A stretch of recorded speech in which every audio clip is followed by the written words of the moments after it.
उधर से जब नीतीश कुमार जी अब इधर आ गए तो बिहार में तो अब एक तरह से सरकार बीजेपी की हो गई है। तो इनको इंग्लैंड भेज दिया गया, जाइए घूम फिर करके आइए।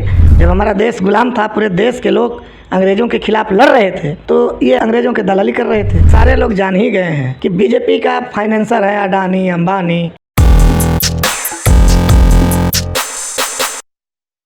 अभी मेरे साथ भाकपा माले का विधायक रामबली सिंह है, जानते हैं इनसे। संजय झा विदेश गए, क्यों गए, आखिर क्यों, क्या कारण है? तो अब कहाँ जाएंगे वो? अब बिहार में जब भाजपा सत्ता में आ गई, उधर से जब नीतीश कुमार जी अब इधर आ गए, तो बिहार में तो अब एक तरह से सरकार बीजेपी की हो गई है। तो इनको इंग्लैंड भेज दिया गया, जाइए घूम फिर करके आइए। इसलिए कि बीजेपी को इंग्लैंड से बेहतर रिश्ता रहा है। जब हमारा देश गुलाम था, पूरे देश के लोग अंग्रेज़ों के खिलाफ लड़ रहे थे, तो ये अंग्रेज़ों के दलाली कर रहे थे। तो रिश्ता तो इनका है और इसीलिए गए हैं, और तो कोई अलग जानकारी नहीं है हमें। एक आदमी का प्रति 3 लाख रुपया खर्चा पड़ता है, कई वो उनका खर्चा कहाँ से हुआ होगा, कौन किया होगा? अब आप बीजेपी के साथ गए हैं, सारे लोग जान ही गए हैं कि बीजेपी का फाइनेंसर है अडानी अंबानी है। अब तो सब कुछ साफ साफ हो गया। तो उसी पैसे से वो विधायक खरीदते हैं, उसी पैसे से संजय झा हो, जो भी हों, सब विदेश घुमाते हैं। क्योंकि अभी विधानसभा लोकसभा का चुनाव है, सारे नेता अपने अपने क्षेत्र में नजरें टिकाए हुए हैं कैसे जीते, और जनता दल के मुखिया और उनके सलाहकार सब विदेश घूम रहे हैं। तो क्या हो सकता है यार? हम तो अंदाजे लगा सकते हैं कि बीजेपी वाला ने कहा कि अब आपको कोई ज़रूरत नहीं है, जाइए घूम फिर करके आइए, पैसा कौड़ी की दिक्कत नहीं है, अंबानी अडानी का पैसा है, इलेक्ट्रल बॉन्ड वाला पैसा है, आपको मिलेगा। और पूरे बिहार के राजनीति को अब हम संभालेंगे। तो पूरा बिहार अभी भाजपा के कब्जे में आ गया है। क्या भ्रष्टाचार से नहीं होगा क्या? भ्रष्टाचार अब छिपा हुआ रह गया है कि भ्रष्टाचार इससे नहीं होगा। सीबीआई और ईडी आ करके डेरा जमाए हुए हैं महीनों से यहाँ, लेकिन क्या उसका रुख कभी आप देख रहे हैं कि भाजपा मंत्रियों के पास, भाजपा विधायकों के पास है? गिरिराज सिंह के यहाँ एक बार चोरी हुई तो पता चला कि मशीन आया नोट गिनने के लिए, कि वेतन का पैसा था। कितना वेतन मिलता है सांसदों का?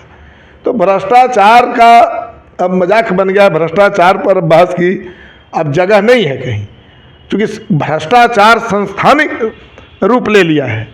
और इसीलिए तो हम कह रहे हैं कि ये जो इलेक्ट्रल बॉन्ड का पैसा है, जिसका सबसे बड़ा राशि भाजपा को प्राप्त हुआ है, तो चंदा कोई क्यों दे रहा है? फ्री में दे रहा है चंदा देने के बदले में वो ले रहा है।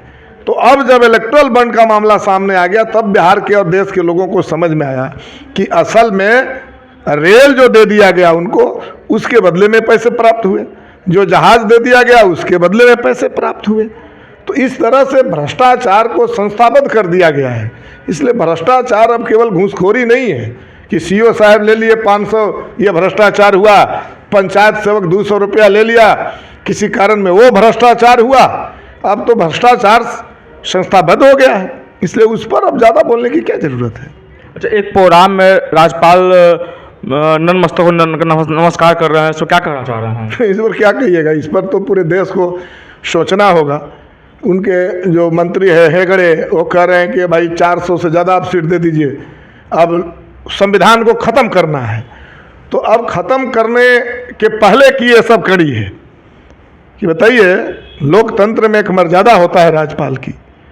तो राज्यपाल एक राजनीतिक रैली में प्रधानमंत्री के मंच पर, गृह मंत्री के मंच पर ताली बजाए, सुप्रीम कोर्ट के जज VRS ले करके और पॉलिटिकल पार्टी भाजपा ज्वाइन कर ले। आप सोच सकते हैं कि उसने अपने पूरे कार्यकाल में जितना फैसला सुनाया, क्या वो विश्वसनीय उसको माना जा सकता है?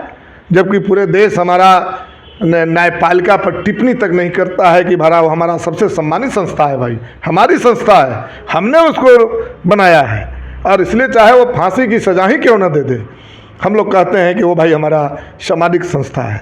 हमारे अभी मनोज मंजिल एक फर्जी मुकदमे में उनको सज़ा दे दिया गया और वो जेल में हैं, उनकी सदस्यता ख़त्म हो गई। और आपको मालूम होगा यहाँ 7-7 विधायकों के लिए जो दूसरे दल से जीतकर दूसरे तरफ आ गए और अध्यक्ष महोदय के पास में आवेदन दिया हुआ है, इस पर कोई कार्रवाई नहीं है। तो ये बचा हुआ है। अब सारे चीज़ों को देख रहे हैं। और इसीलिए हम कह रहे हैं कि सारे चीज़ों को मिला करके एक लाइन में हम कह रहे हैं कि संविधान और लोकतंत्र संकट में है। और इसीलिए चाहे मतदाता के रूप में जो भी हों, जिस स्तर के भी लोग हों, एक नंबर के एजेंडा आने वाले दिनों में इसको बनाना चाहिए देश बचाने के लिए। हम तो यही कह सकते हैं।